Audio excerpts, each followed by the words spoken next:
जय श्री कृष्ण सज्जनों। मैं प्रहलाद मिश्रा भगवान श्री कृष्ण को प्रणाम करते हुए श्रीमद् भगवत गीता अध्याय 2 सांख्य योग में आपका हार्दिक अभिनंदन करता हूँ। आइए सर्वप्रथम इसका संक्षिप्त विवरण जान लेते हैं। श्रीमद् भगवत गीता के अध्याय 2 सांख्य योग में कुल 72 श्लोक हैं। दूसरे अध्याय का नाम सांख्य योग है। इसमें जीवन की 2 प्राचीन सम्मानित परंपराओं का तर्कों द्वारा वर्णन आया है। अर्जुन को उस कृपण स्थिति में रोते देखकर कृष्ण ने उसका ध्यान दिलाया है कि इस प्रकार का क्लैव्य और हृदय की क्षुद्र दुर्बलता अर्जुन जैसे वीर के लिए उचित नहीं है।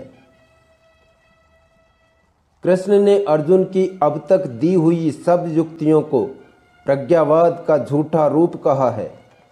उनकी युक्ति यह है कि प्रज्ञा दर्शन काल, कर्म और स्वभाव से होने वाले संसार की सब घटनाओं और स्थितियों को अनिवार्य रूप से स्वीकार करता है। जीना और मरना, जन्म लेना और बढ़ना, विषयों का आना और जाना, सुख और दुख का अनुभव, ये तो संसार में होते ही हैं। इसी को प्राचीन आचार्य पर्यायवाद का नाम भी देते थे। काल की चक्र गति इन सब स्थितियों को लाती है और ले जाती है। जीवन के इस स्वभाव को जान लेने पर फिर शोक नहीं होता। यही भगवान का व्यंग्य है कि प्रज्ञा के दृष्टिकोण को मानते हुए भी अर्जुन इस प्रकार के मोह में क्यों पड़ गया है। पहले के दृष्टिकोण का एक आवश्यक अंग जीवन की नित्यता और शरीर की अनित्यता था। नित्य जीवन के लिए शोक करना उतना ही व्यर्थ है जितना अनित्य शरीर को बचाने की चिंता। ये दोनों अपरिहार्य हैं। जन्म और मृत्यु बारी बारी से होते ही हैं। ऐसा समझकर शोक करना उचित नहीं है। फिर एक दूसरा दृष्टिकोण स्वधर्म का है। जन्म से ही प्रकृति ने सबके लिए एक धर्म नियत कर दिया है। उसमें जीवन का मार्ग, इच्छाओं की परिधि, कर्म की शक्ति, सभी कुछ आ जाता है। इससे निकलकर नहीं भागा जा सकता। कोई भागे भी तो प्रकृति उसे फिर खींच लाती है। इस प्रकार काल का परिवर्तन या परिमाण, जीव की नित्यता और अपना स्वधर्म या स्वभाव, जिन युक्तियों से भगवान ने अर्जुन को समझाया है उसे उन्होंने सांख्य की बुद्धि कहा है। इससे आगे अर्जुन के प्रश्न न करने पर भी उन्होंने योग मार्ग की बुद्धि का भी वर्णन किया। यह बुद्धि कर्म या प्रवृत्ति मार्ग के आग्रह की बुद्धि है। इसमें कर्म करते हुए कर्म के फल की आसक्ति से अपने को बचाना आवश्यक है। कर्मयोगी के लिए सबसे बड़ा डर यही है कि वह फल की इच्छा के दलदल में फंस जाता है। उससे उसे बचना चाहिए। अर्जुन को संदेह हुआ कि क्या इस प्रकार की बुद्धि प्राप्त करना संभव है। व्यक्ति कर्म करे और फल न चाहे तो उसकी क्या स्थिति होगी। यह एक व्यावहारिक शंका थी। उसने पूछा कि इस प्रकार का दृढ़ प्रज्ञा वाला व्यक्ति जीवन का व्यवहार कैसे करता है। आना जाना, खाना पीना, कर्म करना, उनमें लिप्त होकर भी निर्लेप कैसे रहा जा सकता है। कृष्ण ने कितने ही प्रकार के बाह्य इंद्रियों की अपेक्षा मन के संयम की व्याख्या की है।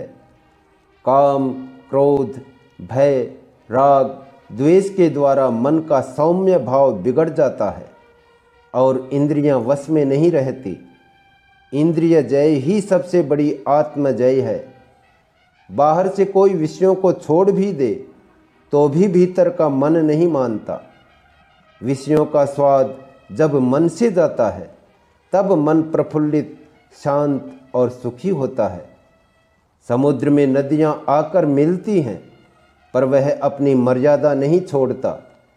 ऐसे ही संसार में रहते हुए उसके व्यवहारों को स्वीकारते हुए अनेक कामनाओं का प्रवेश मन में होता रहता है, किंतु उनसे जिसका मन अपनी मर्यादा नहीं खोता उसे ही शांति मिलती है। इसे प्राचीन अध्यात्म परिभाषा में गीता में ब्राह्मी स्थिति कहा है।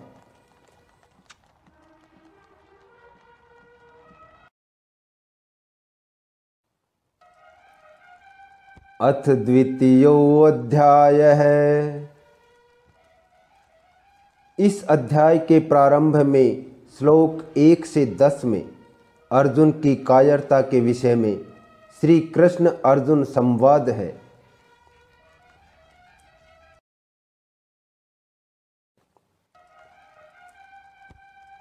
संजय उवाच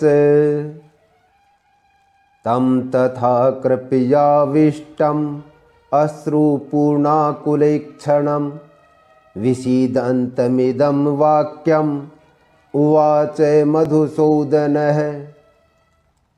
संजय बोले, उस प्रकार करुणा से व्याप्त और आंसुओं से पूर्ण तथा व्याकुल नेत्रों वाले शोक युक्त उस अर्जुन के प्रति भगवान मधुसूदन ने यह वचन कहा।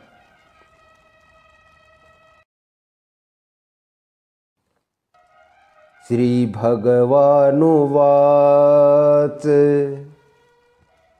कुतस्त्वाकस्मलमिदं विस्मे समुपस्थितम् अनार्यजुष्टमसर्वज्ञम् अकीर्तिकरमर्जुन। श्री भगवान बोले, हे अर्जुन, तुझे इस असमय में यह मोह किस हेतु से प्राप्त हुआ, क्योंकि न तो यह श्रेष्ठ पुरुषों द्वारा आचरित है, न स्वर्ग को देने वाला है और न कीर्ति को करने वाला ही है। समाज में सर्वाधिक प्राचीन प्रचलित पद्धति है घर में प्राचीन ग्रंथ रामायण, भागवत, श्रीमद् भगवत गीता रखना, ताकि हमारी भावी पीढ़ी उन्हें पढ़कर महापुरुषों के जीवन को जान सके और उसे अपना सके।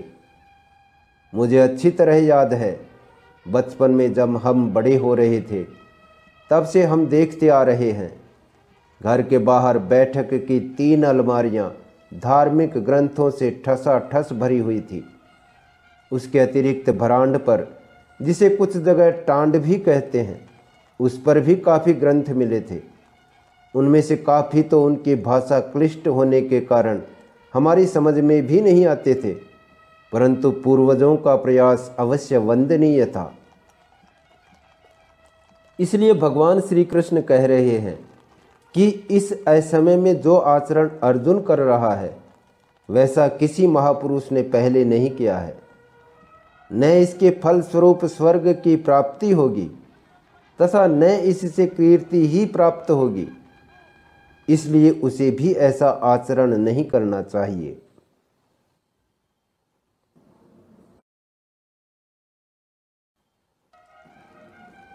क्लैब्यम आस्मगमः पार्थ नैतत्त्वय उपपद्यते क्षुद्रम हृदय दौर्बल्यम त्यक्त्वोत्तिष्ठ परंतप। इसलिए हे अर्जुन, नपुंसकता को मत प्राप्त हो, तुझ में यह उचित नहीं जान पड़ती। हे परंतप, हृदय की तुच्छ दुर्बलता को त्याग कर युद्ध के लिए खड़ा हो जा।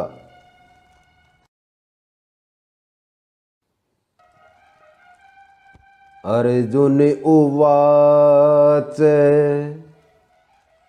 कथम भीष्मामहं संख्ये द्रोणं च मधुसूदन इषुभिः प्रतियोत्स्यामि पूजार्हाव अरिसूदन। अर्जुन बोले, हे मधुसूदन, मैं रणभूमि में किस प्रकार बाणों से भीष्म पितामह और द्रोणाचार्य के विरुद्ध लड़ूंगा, क्योंकि हे अरिसूदन, वे दोनों ही पूजनीय हैं।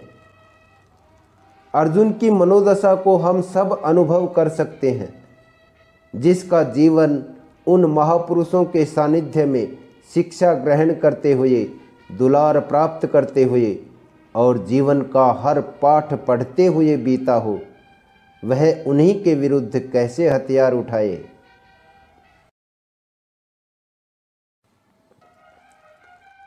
गुरुन् हत्वा हि महानुभावान् श्रेयो भोक्तुं भैक्ष्यं पीह लोके हत्वार्थ कामांस्तु गुरूनिहैव भुंजीय भोगान रुधिर प्रदिग्धान।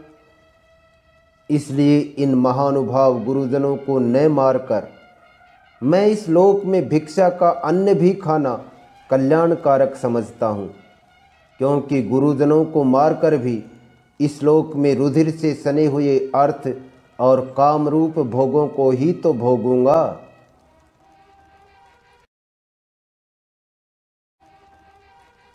न चैतद्विदमः कतरन्नो गरियो यद्वा जयेम यदि वा नो जयेयुः यानेव हत्वा न जिजीविषामः ते अवस्थिताः प्रमुखे धार्तराष्ट्राः।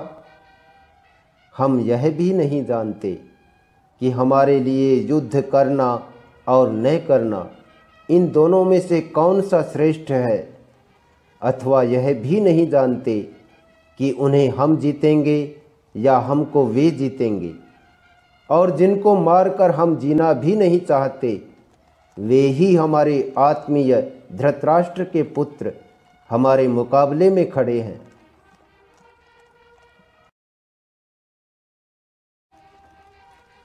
न चैतद्विदमः कतरन्नो गरियो यद्वा जयेम यदि वा नो जयेयुः यानेव हत्वा न जिजीविषामः ते अवस्थिताः प्रमुखे धार्तराष्ट्राः। हम यह भी नहीं जानते कि हमारे लिए युद्ध करना और न करना इन दोनों में से कौन सा श्रेष्ठ है, अथवा यह भी नहीं जानते कि उन्हें हम जीतेंगे या हमको वे जीतेंगे। और जिनको मारकर हम जीना भी नहीं चाहते, वे ही हमारे आत्मीय धृतराष्ट्र के पुत्र हमारे मुकाबले में खड़े हैं।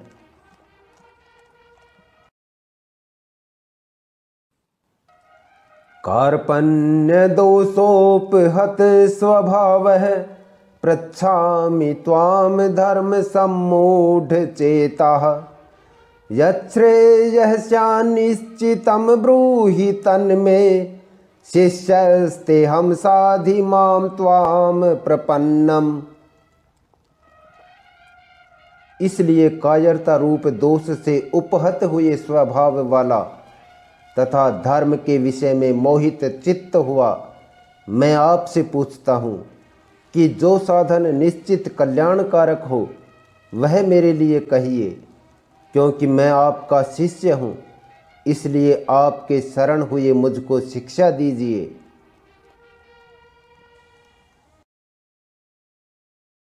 नहीं प्रपश्यामि ममापनुद्यात् यच्छोकमुच्छोषणम् इन्द्रियाणाम् अवाप्य भूमाव सपत्नमृद्धं राज्यं सुराणामपि चाधिपत्यम्। क्योंकि भूमि में निष्कटंक धन धान्य संपन्न राज्य को और देवताओं के स्वामी पने को प्राप्त होकर भी मैं उस उपाय को नहीं देखता हूँ जो मेरी इंद्रियों के सुखाने वाले शोक को दूर कर सके। सज्जनों, अर्जुन की यह वेदना उसकी परम संवेदना को प्रकट करती है, क्योंकि एक सच्चा व्यक्ति अपने सिद्धांतों के लिए सारी दुनिया से लड़ सकता है, परिस्थितियों से भी लड़ सकता है, यहाँ तक कि वक्त से भी लड़ सकता है, परंतु जब कोई अपना कहाने वाला शस्त्र लेकर सामने आ जाए तो वह युद्ध से पहले ही हार मान लेता है।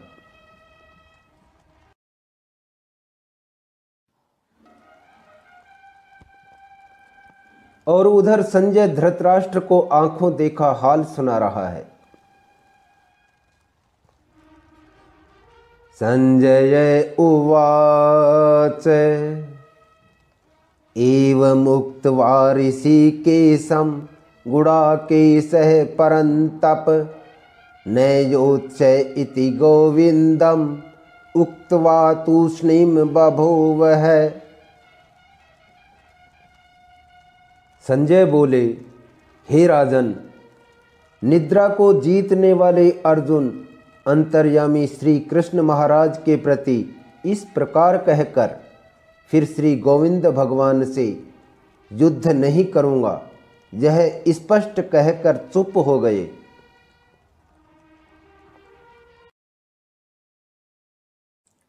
तमुवाच ऋषिकेशः प्रहसन्निव भारत सेनयोरुभयोर्मध्ये विषीदन्तमिदं वचः। हे भरतवंशी धृतराष्ट्र, अंतर्यामी श्री कृष्ण महाराज दोनों सेनाओं के बीच में शोक करते हुए उस अर्जुन को हंसते हुए से यह वचन बोले। जीवन की ऐसी गंभीर परिस्थिति में, युद्ध के मैदान में, जहाँ चारों तरफ मौत के सौदागर हथियार ताने खड़े हों, वहाँ कोई भी व्यक्ति कैसे हंस सकता है? मगर श्री कृष्ण हंसते थे, क्योंकि वो भगवान थे। इसलिए उन्हें भूत, भविष्य, वर्तमान तीनों काल हथेली पर रखे हुए बेर की तरह स्पष्ट दिखाई देते थे।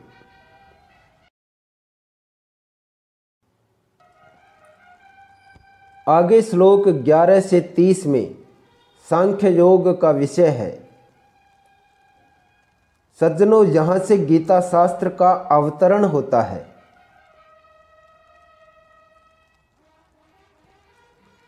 श्री भगवानुवाच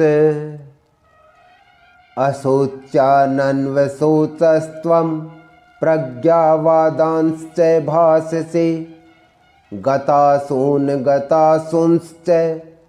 नानुशोचन्ति पंडिताः। श्री भगवान बोले, हे अर्जुन, तू न शोक करने योग्य मनुष्यों के लिए शोक करता है और पंडितों के से वचनों को कहता है, परंतु जिनके प्राण चले गए हैं उनके लिए और जिनके प्राण नहीं गए हैं उनके लिए भी पंडित जन शोक नहीं करते। मृत्यु क्या है? इस भौतिक शरीर को छोड़कर आत्मा का प्रस्थान कर जाना ही तो मृत्यु है। और यह शरीर आत्मा का आवरण यानी वस्त्र कहा जाता है। जैसे किसी बच्चे का पुराना खिलौना टूट जाने पर वह रोता है और उसे नया खिलौना दे दो तो वह चुप हो जाता है और फिर खेलने लग जाता है। अरे आज की कलयुगी सरकारें तो किसी व्यक्ति की असामयिक मृत्यु पर परिजनों को 50 लाख, 1 करोड़, 2 करोड़, 5 करोड़ रुपये देकर संतुष्ट कर देती हैं। सरकारों को परिजन दिखाई देते हैं। आत्मा को देखने की अंतर्दृष्टि सरकारों के पास नहीं है। आत्मा को परमात्मा ही देख सकते हैं। इसलिए जब आत्मा इस वर्तमान शरीर को छोड़कर जाती है तो भगवान उसे नया शरीर दे देते हैं और फिर वह आत्मा बचपन, जवानी, बुढ़ापे के सफ़र को तय करती हुई अपनी मंजिल की ओर अग्रसर हो जाती है। वह आत्मा पुराने शरीर को भूल जाती है। आज तक आपको याद आया कि आप पिछले जन्म में क्या थे, कहाँ थे, कैसे थे? लाखों में, करोड़ों में एक आध केस होता है जिन्हें याद रहता भी है तो उस पर वे वैधानिक या नैतिक अधिकार नहीं जता सकते हैं और फिर वे भी और समय बीतने पर भूलते चले जाते हैं।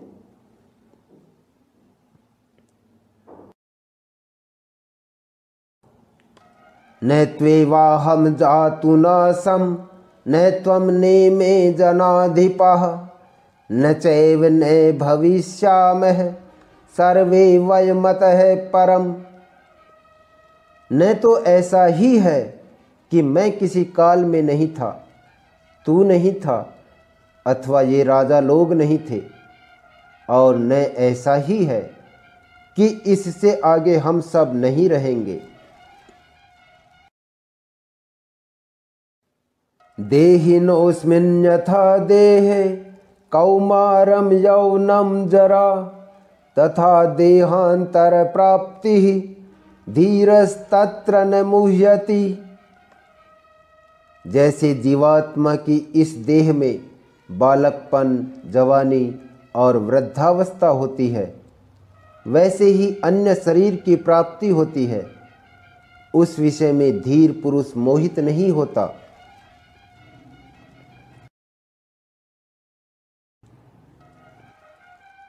मात्रा स्पर्शास्तु कौन्तेय शीतोष्ण सुख दुःखदाः आगमापायिनो नित्यः तांस्ति तिक्षस्व भारत। हे कुंती पुत्र, सर्दी गर्मी और सुख दुख को देने वाले इंद्रिय और विषयों के संयोग तो उत्पत्ति, विनाशशील और अनित्य हैं। इसलिए हे भारत, उनको तू सहन कर।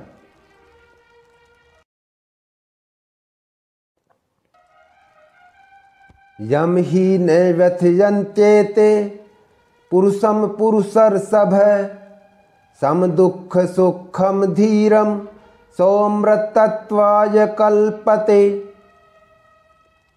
क्योंकि हे पुरुष श्रेष्ठ, दुख सुख को समान समझने वाले जिस धीर पुरुष को ये इंद्रिय और विषयों के संयोग व्याकुल नहीं करते, वह मोक्ष के योग्य होता है।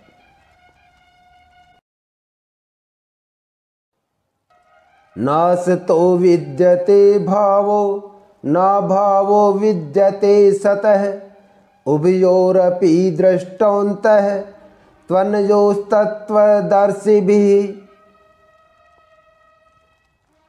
असत वस्तु की तो सत्ता नहीं है और सत का अभाव नहीं है।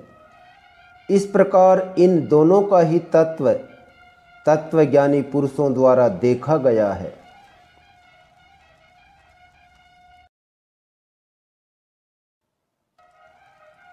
अविनाशी तु तद्विद्धि येन सर्वमिदं ततं विनाशम् अव्ययस्यास्य न कश्चित् कर्तुमर्हति। नाश रहित तो तू उसको जान जिससे यह संपूर्ण जगत दृश्य वर्ग व्याप्त है। इस अविनाशी का विनाश करने में कोई भी समर्थ नहीं है। अंतवन्त इमे देहा नित्यशोक्ताः शरीरिणः अनाशिनो प्रमेयस्य तस्माद्युध्यस्व भारत। इस नाश रहित अप्रमेय नित्य स्वरूप जीवात्मा के ये सब शरीर नाशवान कहे गए हैं। इसलिए हे भरतवंशी अर्जुन, तू युद्ध कर।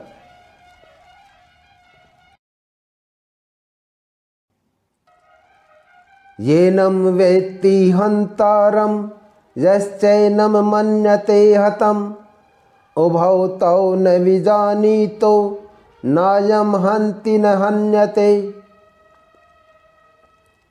जो इस आत्मा को मारने वाला समझता है तथा जो इसको मरा मानता है, वे दोनों ही नहीं जानते, क्योंकि यह आत्मा वास्तव में न तो किसी को मारता है और न किसी के द्वारा मारा जाता है।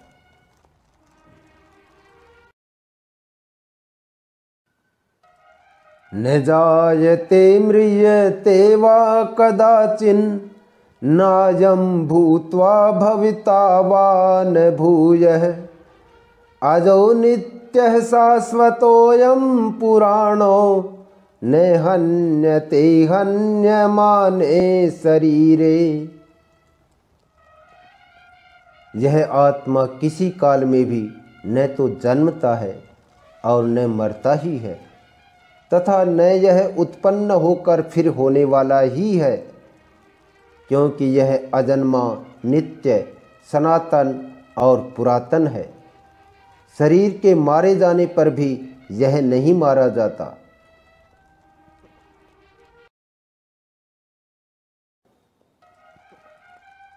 वेदा विनाशिनम नित्यम जैनम अजमव्ययम् कथम स पुरुषः पार्थ कम घातयति हन्ति कम। हे प्रथापुत्र अर्जुन, जो पुरुष इस आत्मा को नाश रहित, नित्य, अजन्मा और अव्यय जानता है, वह पुरुष कैसे किसको मरवाता है और कैसे किसको मारता है।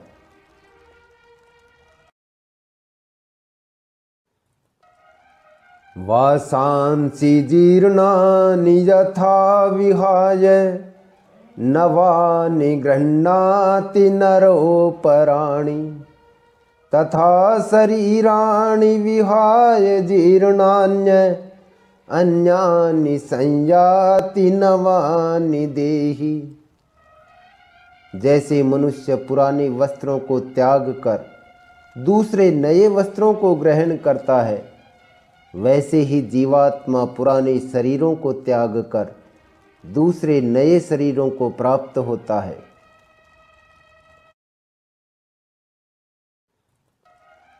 वासांसि जीर्णानि यथा विहाय नवानि गृह्णाति नरोपराणि तथा शरीराणि विहाय जीर्णान्य अन्यानि संयाति नवानि देहि।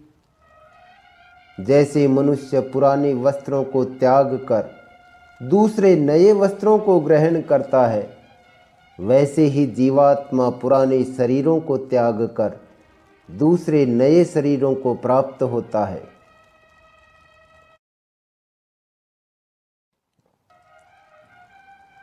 नैनं छिन्दन्ति शस्त्राणि नैनं दहति पावकः न चैनं क्लेदयन्त्यापो न शोषयति मारुतः।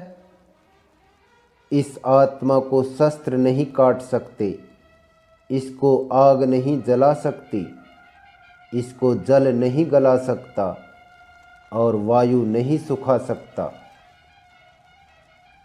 सज्जनों, यह श्लोक श्रीमद् भगवत गीता के प्रसिद्ध श्लोकों में से एक है। अक्सर दिवंगत आत्मा को श्रद्धांजलि देते वक्त इस श्लोक का उल्लेख किया जाता है। भगवान श्री कृष्ण अर्जुन को समझाते हुए और स्पष्ट करते हुए कहते हैं, अच्छेद्योऽयम् अदाह्योऽयम् अक्लेद्यो शोष्य एव च नित्यः सर्वगतः स्थाणुः अचलोऽयं सनातनः। क्योंकि यह आत्मा अछेद्य है, यह आत्मा अदाह्य, अक्लेद्य और निःसंदेह अशोष्य है, तथा यह आत्मा नित्य, सर्वव्यापी, अचल, स्थिर रहने वाला और सनातन है।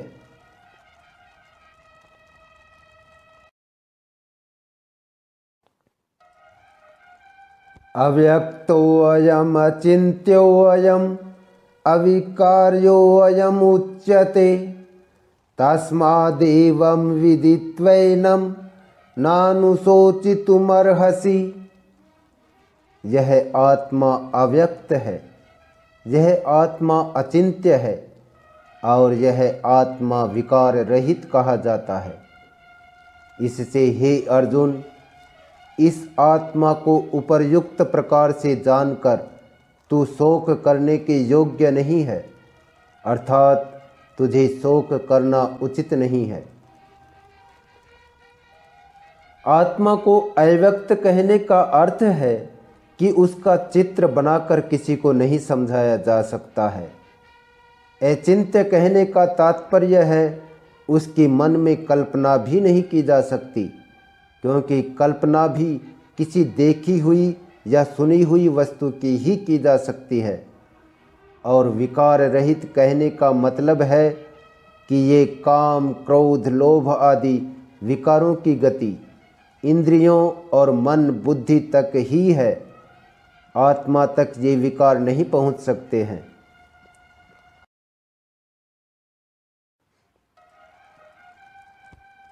अथ चैनम नित्यजातं नित्यं वा मन्यसे मृतं तथापि त्वं महाबाहो नैवं शोचितुमर्हसि।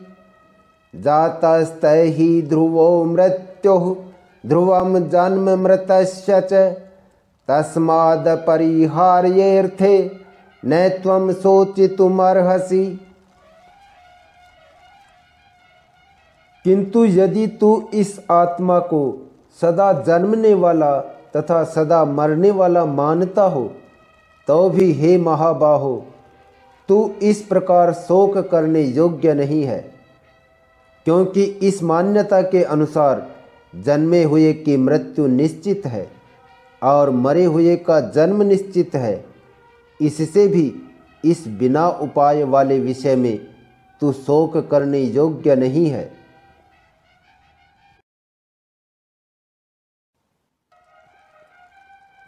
अव्यक्तादीनि भूतानि व्यक्तमध्यानि भारत अव्यक्तनिधनान्येव तत्र का परिदेवना। हे अर्जुन, संपूर्ण प्राणी जन्म से पहले अप्रकट थे और मरने के बाद भी अप्रकट हो जाने वाले हैं, केवल बीच में ही प्रकट हैं। फिर ऐसी स्थिति में क्या शोक करना है।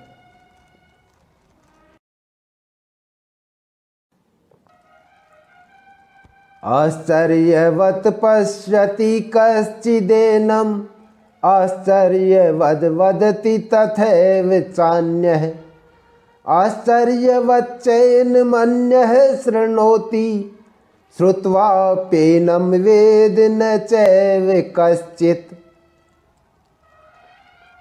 कोई एक महापुरुष ही इस आत्मा को आश्चर्य की भांति देखता है और वैसे ही दूसरा कोई महापुरुष ही इसके तत्व का आश्चर्य की भांति वर्णन करता है, तथा दूसरा कोई अधिकारी पुरुष ही इसे आश्चर्य की भांति सुनता है, और कोई कोई तो सुनकर भी इसको नहीं जानता।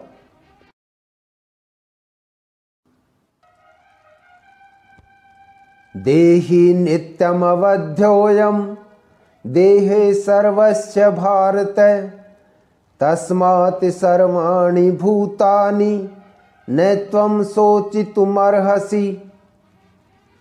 हे अर्जुन, यह आत्मा सबके शरीर में सदा ही अवध्य है, अर्थात जिसका वध नहीं किया जा सकता।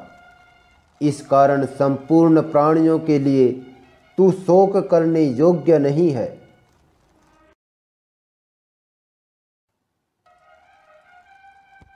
आगे श्लोक 31 से 38 में क्षत्रिय धर्म और युद्ध करने की आवश्यकता का वर्णन है। स्वधर्मपि चावेक्ष्य न विकम्पितुमर्हसि धर्म्याद्धि युद्धात् श्रेयोन्यत् क्षत्रियस्य न विद्यते।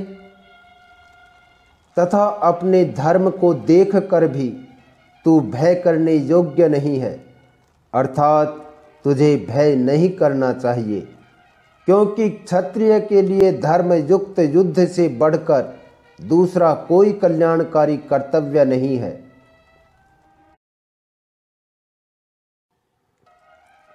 यद्रच्छया चोपपन्नं स्वर्गद्वारं पाव्रतं सुखिनः क्षत्रियाः पार्थ लभन्ते युद्धमीदृशम्। हे पार्थ, अपने आप प्राप्त हुए और खुले हुए स्वर्ग के द्वार रूप इस प्रकार के युद्ध को भाग्यवान क्षत्रिय लोग ही पाते हैं।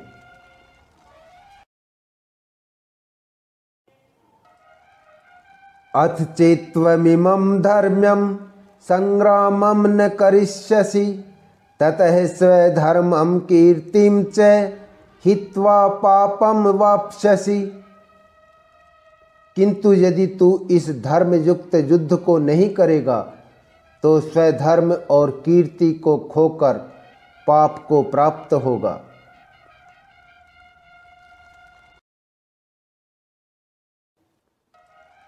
अकीर्तिं चापि भूतानि कथयिष्यन्ति ते अव्ययाम् संभावितस्य च कीर्तिः मरणादतिरिच्यते। तथा सब लोग तेरी बहुत काल तक रहने वाली अपकीर्ति का भी कथन करेंगे और माननीय पुरुष के लिए अपकीर्ति मरण से भी बढ़कर है।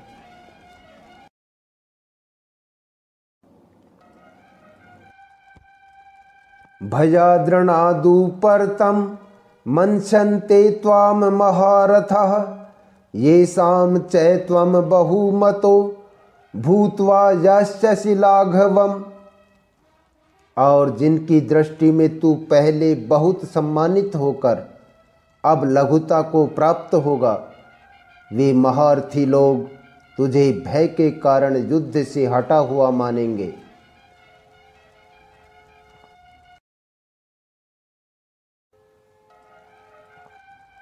अवाच्य वादांश्च बहून् वदिष्यन्ति तवाहिताः निन्दन्तस्तव सामर्थ्यं ततो दुःखतरं नु किम्। तेरे वैरी लोग तेरे सामर्थ्य की निंदा करते हुए तुझे बहुत से न कहने योग्य वचन भी कहेंगे, उससे अधिक दुख और क्या होगा।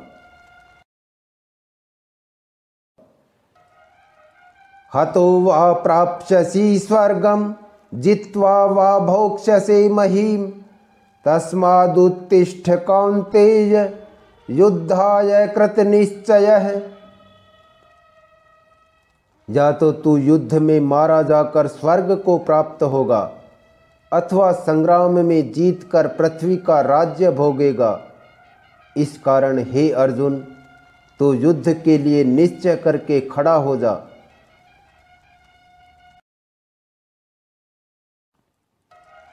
सुख दुःखे समे कृत्वा लाभालाभौ जया जयौ ततो युद्धाय युज्यस्व नैवं पापं वाप्स्यसि। जय पराजय, लाभ हानि और सुख दुख को समान समझकर उसके बाद युद्ध के लिए तैयार हो जा।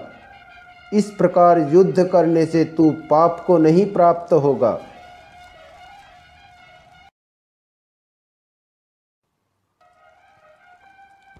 आगे श्लोक 39 से 53 में कर्मयोग विषय का उपदेश है।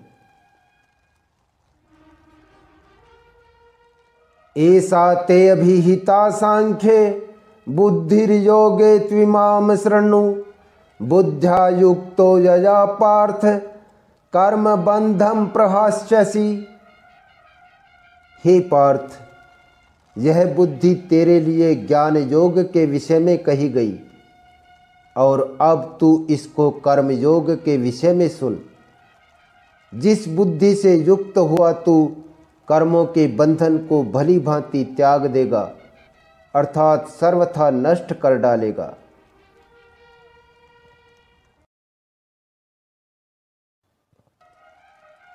नेहाभिक्रम नाशोस्ति प्रत्यवायो न विद्यते स्वल्पमप्यस्य धर्मस्य त्रायते महतो भयात्। इस कर्मयोग में आरंभ का अर्थात बीज का नाश नहीं है और उल्टा फल रूप दोष भी नहीं है, बल्कि इस कर्मयोग रूप धर्म का थोड़ा सा भी साधन जन्म मृत्यु रूप महान भय से रक्षा कर लेता है।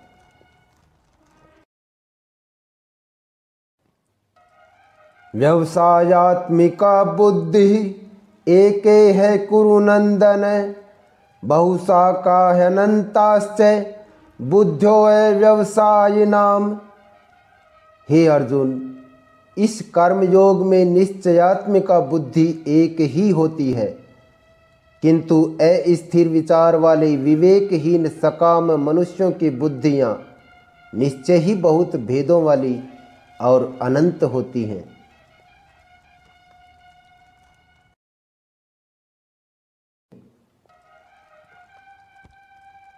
यामिमां पुष्पितां वाचं प्रवदन्त्य विपश्चितः, वेदवादरताः पार्थ नान्यदस्तीति वादिनः, कामात्मानः स्वर्गपरा जन्म कर्म फल प्रदाम, क्रिया विशेष बहुलाम भोगैश्वर्य गतिम प्रति, भोगैश्वर्य प्रसक्तानां तया परहत चेतसाम, व्यवसायात्मिका बुद्धि समाधौ न विधीयते।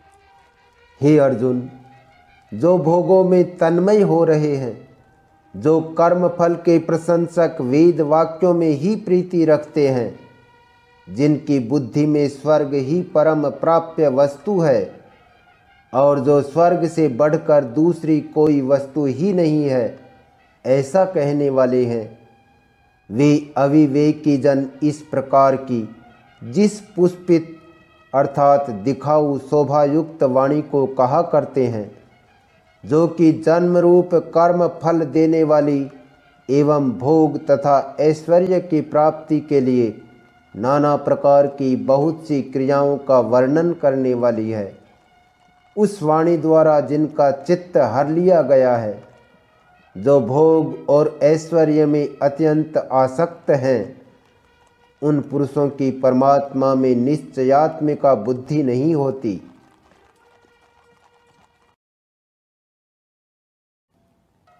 त्रैगुण्य विषया वेदा निस्त्रैगुण्यो भवार्जुन, निर्द्वंद्वो नित्य सत्वस्थो निर्योगक्षेम आत्मवान।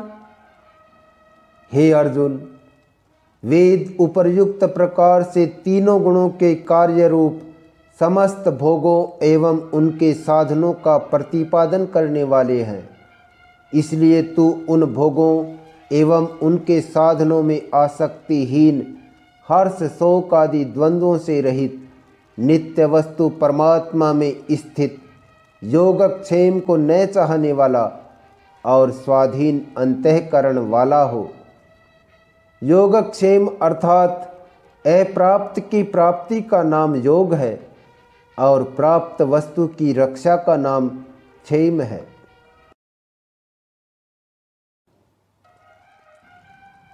यावानर्थ उद्पाने सर्वतः संप्लुतोदके, तावान सर्वेषु वेदेषु ब्राह्मणस्य विजानतः।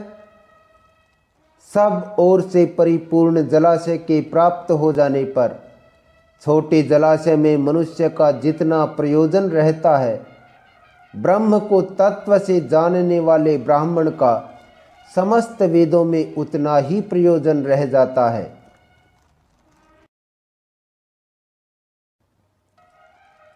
कर्मण्येवाधिकारस्ते मा फलेषु कदाचन, मा कर्म फल हेतुर्भो मा ते संगोस्त्वकर्मणि।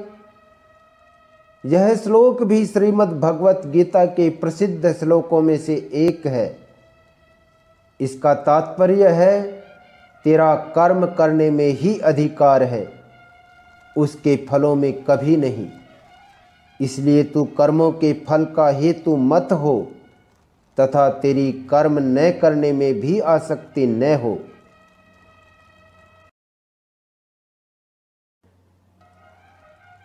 योगस्थः कुरु कर्माणि संग त्यक्त्वा धनंजय, सिद्ध असिद्धौ समो भूत्वा समत्वम योग उच्यते। हे धनंजय, तू आसक्ति को त्याग कर तथा सिद्धि और असिद्धि में समान बुद्धि वाला होकर योग में स्थित हुआ कर्तव्य कर्मों को कर, क्योंकि समत्व ही योग कहलाता है। समत्व अर्थात जो कुछ भी कर्म किया जाए उसके पूर्ण होने और न होने में तथा उसके फल में समभाव रहने का नाम समत्व है।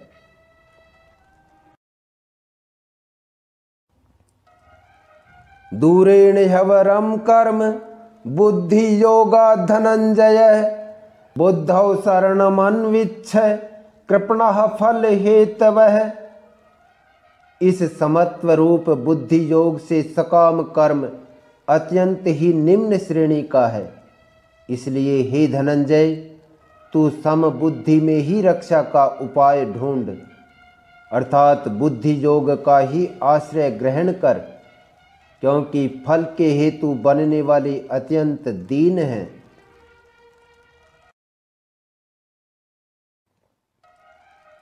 बुद्धि युक्त जहाती है उभे सुकृत दुष्कृते तस्माद् योगाय युज्यस्व योगः कर्म सुकौशलम। समबुद्धि युक्त पुरुष पुण्य और पाप दोनों को इसी लोक में त्याग देता है, अर्थात उनसे मुक्त हो जाता है। इससे तू समत्व रूप योग में लग जा। यह समत्व रूप योग ही कर्मों में कुशलता है, अर्थात कर्म बंधन से छूटने का उपाय है।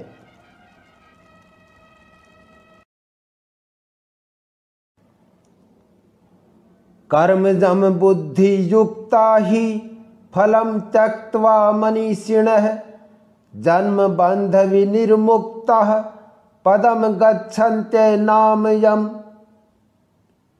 क्योंकि समबुद्धि से युक्त ज्ञानी जन कर्मों से उत्पन्न होने वाले फल को त्याग कर जन्म रूप बंधन से मुक्त हो निर्विकार परम पद को प्राप्त हो जाते हैं। जैसे बैंक में दो प्रकार के खाते होते हैं, बचत खाता और ऋण खाता, यानी सेविंग अकाउंट और लोन अकाउंट। वैसे खाते और भी कई प्रकार के होते हैं, जैसे करंट अकाउंट, ओडी अकाउंट वगैरह वगैरह, पर यहाँ हमने विषय को स्पष्ट करने के लिए दो ही प्रकार के खाते रखे हैं। इससे बात स्पष्ट हो जाएगी। मान लीजिए किसी बैंक में आपका बचत खाता है, आपने उसमें 1000 रुपये जमा कराए और बाद में आपने उसमें कोई लेन देन नहीं किया, तो क्या खाता बंद हो जाएगा? नहीं। बैंक हर साल अपनी बैलेंस शीट में आपके 1000 रुपये जमा दिखाएगा। आप जब चाहें जाकर अपना पैसा निकाल सकते हैं, और जब खाता निल हो जाएगा तब आप खाता बंद करा सकते हैं, अथवा कुछ समय पश्चात बैंक स्वयं खाते को बंद कर देगा। उसी प्रकार मान लीजिए आपने बैंक से 1 लाख रुपये का लोन लिया और भविष्य में आपकी परिस्थितियां वैसी नहीं रही कि आप लोन चुका सके, और आप बैंक में जाकर कहें कि साहब इस खाते को बंद कर दीजिए क्योंकि अब मैं लोन नहीं चुका सकता, तो भी बैंक उस खाते को बंद नहीं करेगा। बैंक अपने किसी कर्मचारी को आपके घर भेजेगा, वह आपकी चल अचल संपत्ति का विवरण प्राप्त करेगा और उससे अपना लोन वसूल करेगा, और जब खाता निल होगा तब खाता बंद होगा। इसी प्रकार भगवान के पास प्रत्येक जीवात्मा का पापों का लोन अकाउंट खुला है और पुण्यों का सेविंग अकाउंट खुला है, और जब तक इन दोनों खातों का बैलेंस एकदम नील नहीं होता तब तक जीवात्मा जन्म मृत्यु रूपी बंधन से मुक्त नहीं हो सकती। जैसे लोन अकाउंट का बैलेंस बैंक नहीं छोड़ना चाहता और सेविंग अकाउंट के बैलेंस को हम नहीं छोड़ना चाहते, तो फिर वो खाता नील हो कैसे? और यही बैलेंस आगे कैरी फॉरवर्ड होता रहता है और जन्म मृत्यु का चक्कर चलता रहता है। और आप सभी का अनुभव होगा कि इस संसार में सुख थोड़ा सा और दुख अधिक मात्रा में प्रतीत होता है। इसीलिए ज्ञानी जन मुक्ति के लिए प्रयत्न करते हैं, लेकिन वह मुक्ति समत्व बुद्धि से युक्त ज्ञानी जन ही प्राप्त कर सकते हैं, अथवा उसका एक माध्यम भक्ति है। भक्ति में अपने आप को निर्माल्य रूप से, निर्विकार भाव से, जो है जैसा है उसी रूप में भगवान के चरणों में समर्पित करना होता है।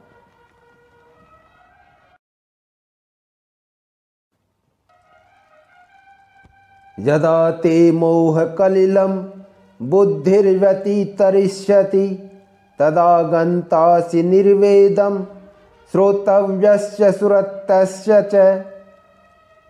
जिस काल में तेरी बुद्धि मोह रूपी दल दल को भली भांति पार कर जाएगी, उस समय तू सुने हुए और सुनने में आने वाले इस लोक और परलोक संबंधी सभी भोगों से वैराग्य को प्राप्त हो जाएगा।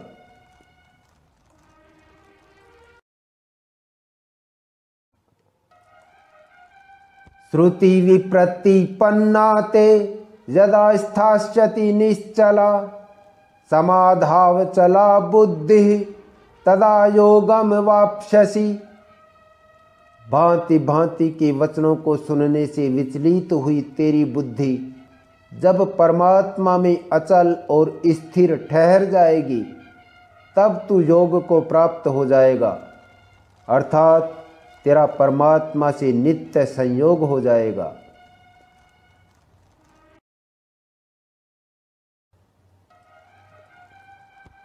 आगे श्लोक 54 से 72 में स्थिर बुद्धि पुरुष के लक्षण और उसकी महिमा है। अर्जुन उवाच स्थित प्रज्ञस्य का भाषा समाधिस्थस्य केशव स्थितधि किम प्रभासेत किमासीत व्रजेत किम।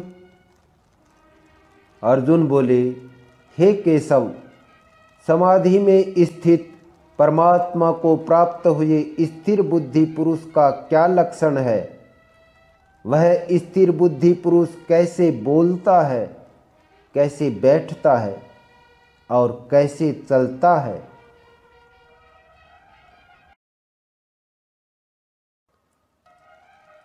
श्री भगवानुवाच प्रजहाति यदा कामान् सर्वान् पार्थ मनोगतान् आत्मन्येवात्मना तुष्टः स्थित प्रज्ञस्तदोच्यते।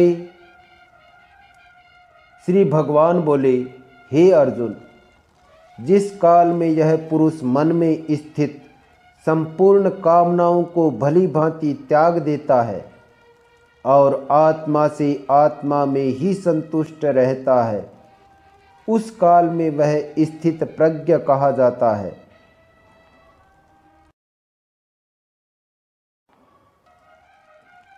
दुःखेष्वन् उद्विग्न मनः सुखेषु विगत स्पृहः वीतिराग भय क्रोधः स्थित धीर मुनिरुच्यते।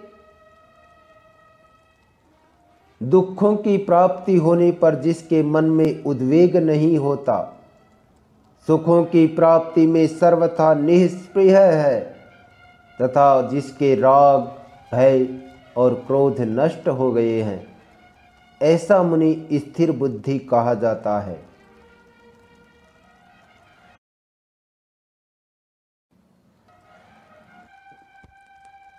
यह सर्वत्रानभिस्नेहस् तत्तत्प्राप्य शुभाशुभं नाभिनन्दति न द्वेष्टि तस्य प्रज्ञा प्रतिष्ठिता। जो पुरुष सर्वत्र स्नेह रहित हुआ, उस शुभ या अशुभ वस्तु को प्राप्त होकर न प्रसन्न होता है और न द्वेष करता है, उसकी बुद्धि स्थिर है।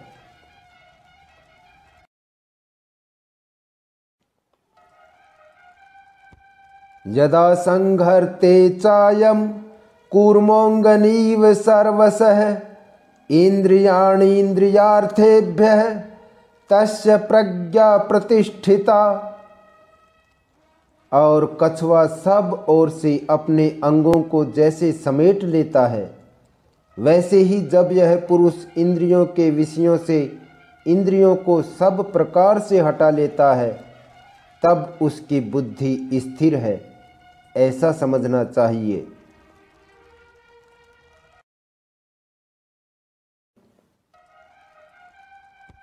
विषया विनिवर्तन्ते निराहारश्च देहिनः रसवर्जं रसोप्यस्य परम दृष्ट्वा निवर्तते। इंद्रियों द्वारा विषयों को ग्रहण न करने वाले पुरुष के भी केवल विषय तो निवृत्त हो जाते हैं, परंतु उनमें रहने वाली आसक्ति निवृत्त नहीं होती। इस स्थित प्रज्ञ पुरुष की तो आसक्ति भी परमात्मा का साक्षात्कार करके निवृत्त हो जाती है।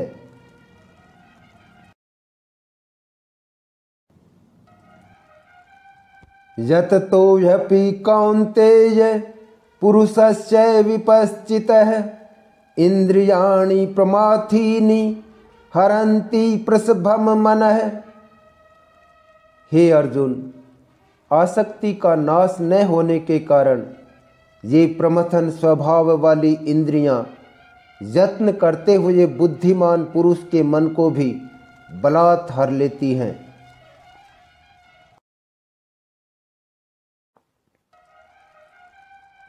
तानि सर्वाणि संयम्य युक्त आसीत मत्परः वसे हि यस्येन्द्रियाणि तस्य प्रज्ञा प्रतिष्ठिता।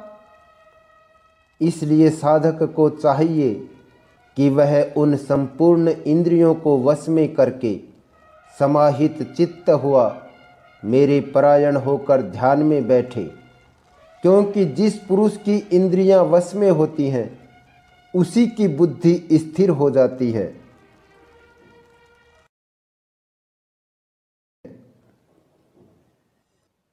ध्यायतो विषयान् पुंसः संगस्तेषुपजायते संगात् संजायते कामः कामात् क्रोधोऽभिजायते क्रोधाद् भवति सम्मोहः सम्मोहात् स्मृतिविभ्रमः स्मृतिभ्रंशाद् बुद्धिनाशो बुद्धिनाशात् प्रणश्यति। ये दोनों श्लोक श्रीमद् भगवत गीता के दूसरे अध्याय में वर्णित श्लोक नंबर 62 और 63 डायरी में नोट करने योग्य हैं। ये बहुत सी बुराइयों से बचा सकते हैं। विषयों का चिंतन करने वाले पुरुष की उन विषयों में आसक्ति हो जाती है। आसक्ति से उन विषयों की कामना उत्पन्न होती है और कामना में विघ्न पड़ने से क्रोध उत्पन्न होता है। क्रोध से अत्यंत मूढ़ भाव उत्पन्न हो जाता है। मूढ़ भाव से स्मृति में भ्रम हो जाता है। स्मृति में भ्रम हो जाने से बुद्धि अर्थात ज्ञान शक्ति का नाश हो जाता है और बुद्धि का नाश हो जाने से यह पुरुष अपनी स्थिति से गिर जाता है। असल में काम रूपी वृक्ष की ही क्रोध और लोभ रूपी दो शाखाएं हैं। हमें यहाँ पर काम का संकीर्ण अर्थ नहीं, विस्तृत अर्थ लेना होगा। अर्थात मनुष्य की छोटी बड़ी सभी इच्छाएं, वासनाएं, महत्वाकांक्षाएं, ये सब कामनाएं हैं और ये सब काम के अंतर्गत आती हैं। अगर कामना की पूर्ति में बाधा आती है तो क्रोध उत्पन्न होता है और अगर कामना की पूर्ति हो जाती है तो लोभ बढ़ता है। इसे एक उदाहरण द्वारा समझते हैं।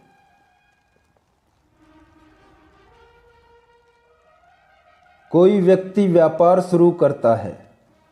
शुरुआत में हर व्यक्ति का एक ही ध्येय होता है, परिवार का पालन पोषण करना। अब कल्पना कीजिए व्यापार नहीं चला तो क्रोध उत्पन्न होगा, फिर मूढ़ भाव, फिर स्मृति भ्रम, फिर ज्ञान शक्ति का नाश और फिर मनुष्य अपनी स्थिति से गिर जाता है, जैसा कि भगवान श्री कृष्ण ने कहा है। अब इसका दूसरा पक्ष देखिए। अब कल्पना कीजिए व्यापार सफलतापूर्वक चल पड़ा, व्यापार किए 10 साल हो गए और मुनाफा वही हर साल 10 लाख रुपये होता है। हालांकि 10 लाख रुपये कम नहीं होते, पर मन कहता है प्रॉफिट और बढ़ना चाहिए। फिर आदमी तिकड़म लगाएगा, वह माल की क्वालिटी घटाएगा, माल कम देगा, मिलावट करेगा। ये सब काम करते हुए शुरुआत में वह झिझकेगा, डरेगा, मगर इन कामों में भी वह 10 सालों तक नहीं पकड़ा गया तो वह इन कामों का मास्टर बन जाएगा। फिर वह असली काम को छोड़कर यही सब करेगा, मिलावट की दर और बढ़ाएगा, घटाएगा नहीं। फिर कभी पकड़ा जाएगा तब सरकारी अधिकारी रिश्वत लेंगे, सरकार जुर्माना वसूलेगी, वह सारा ऊपर का मुनाफा निकल जाएगा, बल्कि और निकल जाएगा। अर्थात उधर भी मनुष्य अपनी स्थिति से गिर जाता है। इसलिए आगे आप देखेंगे अध्याय 3 श्लोक 41 में भगवान श्री कृष्ण ने अर्जुन से कहा है कि इस काम को ही मार डाल।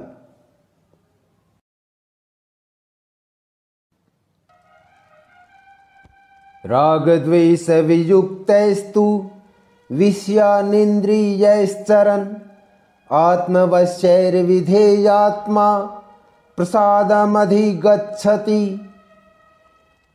परंतु अपने अधीन किए हुए अंतःकरण वाला साधक अपने वश में की हुई राग द्वेष से रहित इंद्रियों द्वारा विषयों में विचरण करता हुआ भी अंतःकरण की प्रसन्नता को प्राप्त होता है।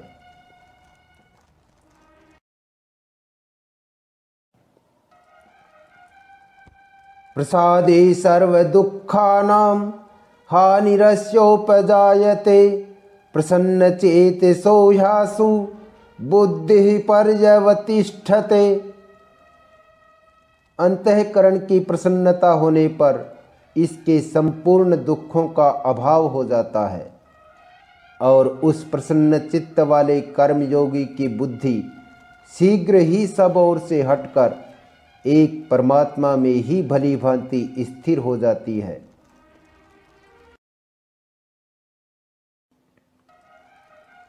नास्ति बुद्धिर्युक्तस्य न चायुक्तस्य भावना न चाभावयतः शांतिः अशांतस्य कुतः सुखम। न जीते हुए मन और इंद्रियों वाले पुरुष में निश्चयात्मिका बुद्धि नहीं होती और उस अयुक्त मनुष्य के अंतःकरण में भावना भी नहीं होती तथा भावनाहीन मनुष्य को शांति नहीं मिलती और शांति रहित मनुष्य को सुख कैसे मिल सकता है।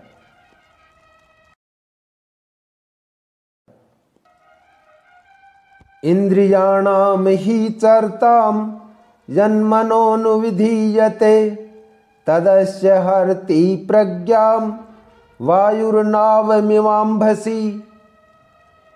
क्योंकि जैसे जल में चलने वाली नाव को वायु हर लेती है, वैसे ही विषयों में विचरती हुई इंद्रियों में से मन जिस इंद्रिय के साथ रहता है वह एक ही इंद्रिय इस अयुक्त पुरुष की बुद्धि को हर लेती है।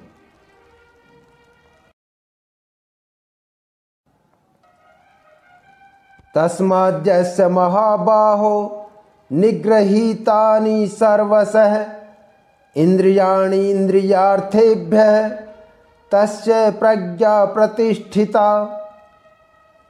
इसलिए हे महाबाहो, जिस पुरुष की इंद्रियां इंद्रियों के विषयों में सब प्रकार निग्रह की हुई हैं, उसी की बुद्धि स्थिर है।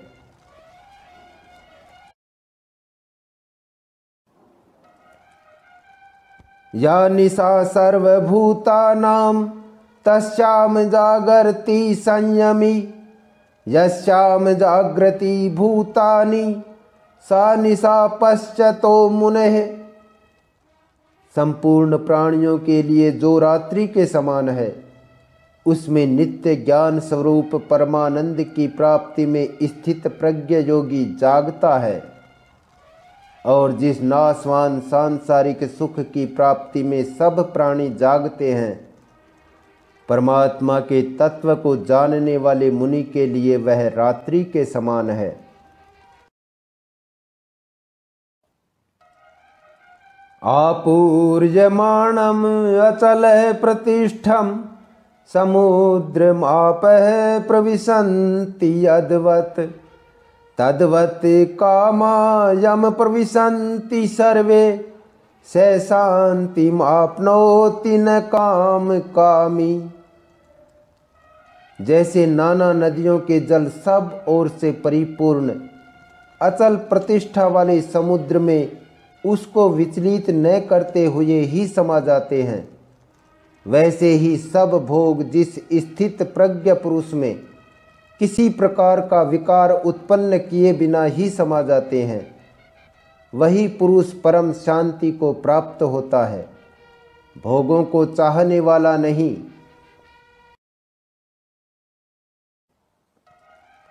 विहाय कामान्यः सर्वान् पुमांश्चरति निःस्पृहः निर्ममो निरहंकारः स शान्तिमधिगच्छति।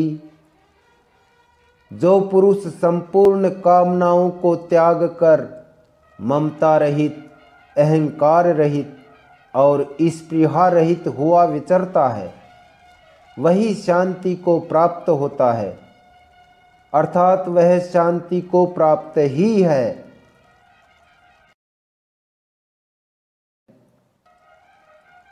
ऐसा ब्राह्मी स्थिति ही पार्थ नैनाम प्राप्य विमोह्यति स्थितवाचाम अंत कालेपि ब्रह्म निर्वाण मृच्छति।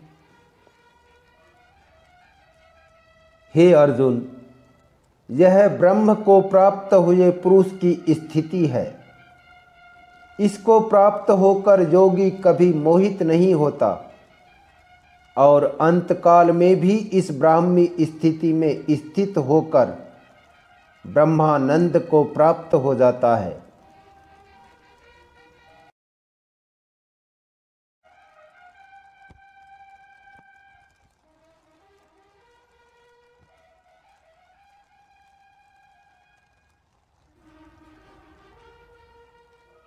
ओम तत्सदिति श्रीमद्भगवद्गीतासु उपनिषत्सु ब्रह्म विद्यायां योगशास्त्रे श्रीकृष्ण अर्जुन संवादे सांख्य योगो नाम द्वितीयोऽध्यायः।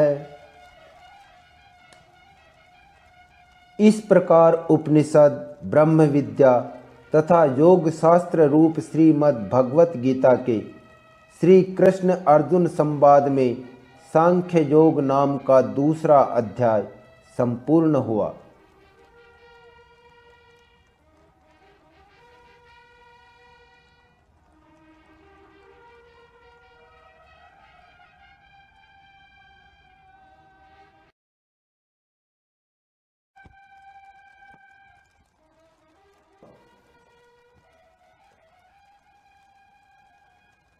तो सज्जनों, यह था श्रीमद् भगवत गीता का द्वितीय अध्याय सांख्य योग।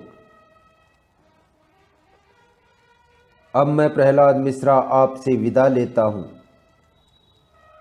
इसके बाद हम मिलेंगे तृतीय अध्याय में। जय श्री कृष्ण, जय सिया राम, जय गोपाल जी की।